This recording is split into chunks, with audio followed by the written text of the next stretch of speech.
शिव महापुराण की कथा का मतलब केवल यही है कि हम शिव को अपने भीतर उतार रहे हैं, हम भगवान शंकर को अपने भीतर लेकर जा रहे हैं।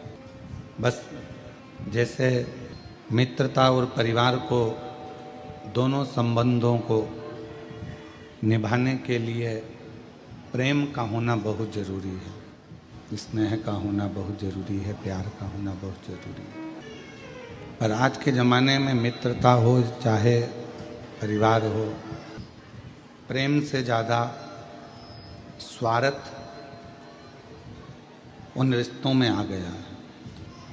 और जिन रिश्तों में प्रेम खत्म हो जाता है और केवल स्वार्थ रह जाता, वो रिश्ते बहुत लंबे समय तक टिकते नहीं हैं।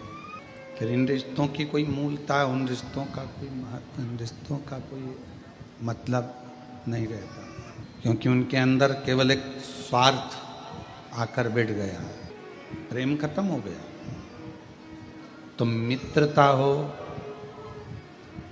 रिश्ते हों, चाहे परमात्मा की अविरल भक्ति हो, इनमें स्वार्थ नहीं होना चाहिए। ये स्वार्थ से दूर हो।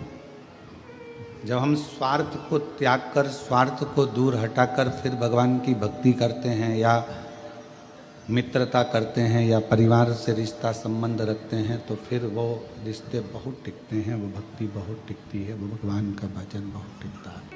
माँ जगत जननी जगदम्बा अम्बा पार्वती जी ने जितना भी तप करा, साधना करी, उपासना करी, भजन किया, कीर्तन किया, उसमें स्वार्थ माँ पार्वती जी का नहीं था। स्वार्थ के लिए नहीं करा। शिव को पाना, भगवान शंकर, ये चालू कर दो बाबा, भगवान शिव को प्राप्त करना, भगवान शंकर को प्राप्त करना,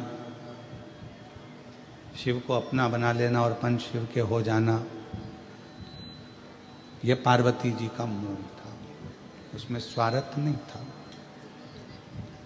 केवल शिव के हो जाना और शिव को अपना बना लेना। रिश्ते क्यों खत्म हो रहे हैं? क्योंकि उसमें प्रेम खत्म हो गया, स्वार्थ रह गया। मित्रता क्यों खत्म हो रही है? मित्रता में प्रेम खत्म हो गया, केवल स्वार्थ रह गया।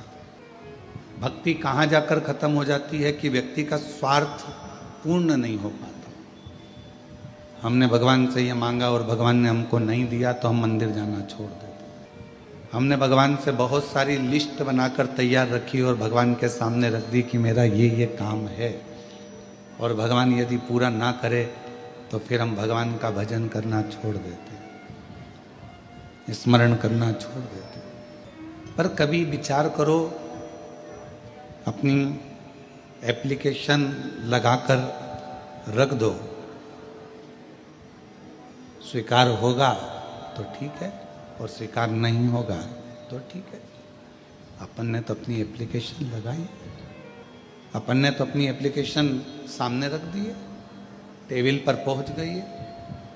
अब उसको वो स्वीकार करेंगे नहीं करेंगे ये उनके ऊपर निर्भर करता है। तेरे मंदिर में आना मेरा काम है और मेरी बिगड़ी बनाना तेरा काम।